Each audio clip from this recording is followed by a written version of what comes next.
幫手打點埋㗎啦？都好多時都會嘅，所以好忙，連教練唔易做啊嘛，連招都要買埋嘅。呢個都即係有陣時出去比賽外隊啦，啲招啊，即係買幾生啊，買幾熟啊，邊個買定啊？即係你唔係即刻買到噶嘛？係冇錯，啲要即係其實啲好多嘢要準備嘅，其實。咁啊，而家見到咧係第二場準決賽嘅參賽隊伍，咁啊見到陸續咧都喺度對齊當中啊。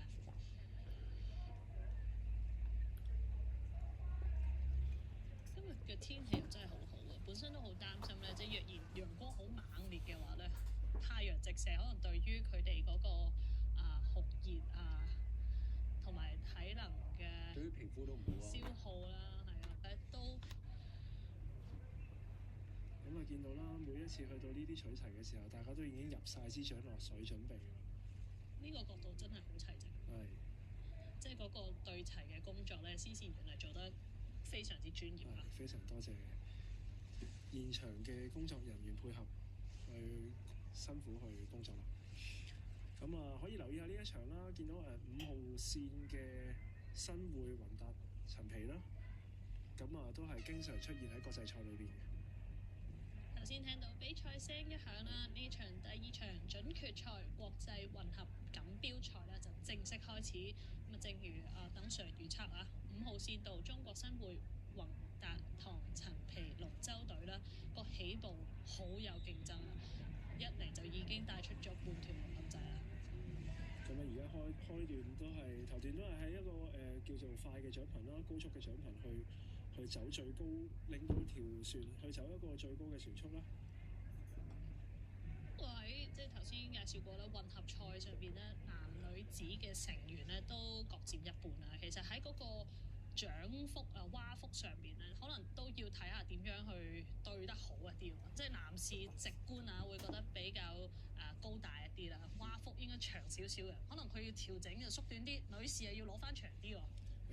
其實都好一致嘅，即係譬如喺我哋頭段啦，一個叫快嘅獎頻啦，我哋拉嘅蛙幅咧，其實我哋唔會拉太長嘅，因為走一個船速出嚟咧，如果你拉太長啊，你會變咗阻翻水，會好似閘水咁樣得翻慢架船，所以咧開頭嗰啲獎頻咧，一般嚟講都係比較短嘅，可能拉到去膝頭哥咁上下，你就要準備回獎噶啦。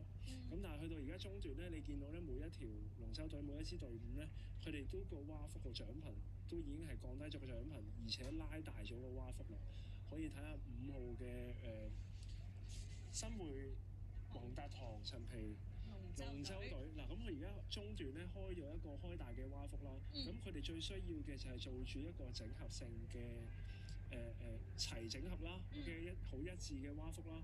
嗱，咁我見到佢哋亦都帶開咗噶啦，咁其實佢哋而家咧只要保持住呢個船速就可以衝線。係咁，呢場準決賽咧頭3名可以順利晉級啦。咁5號線道新會宏達堂陳皮龍舟隊咧就好順利噶啦。咁啊，隔離2、3名究竟係花落誰家咧？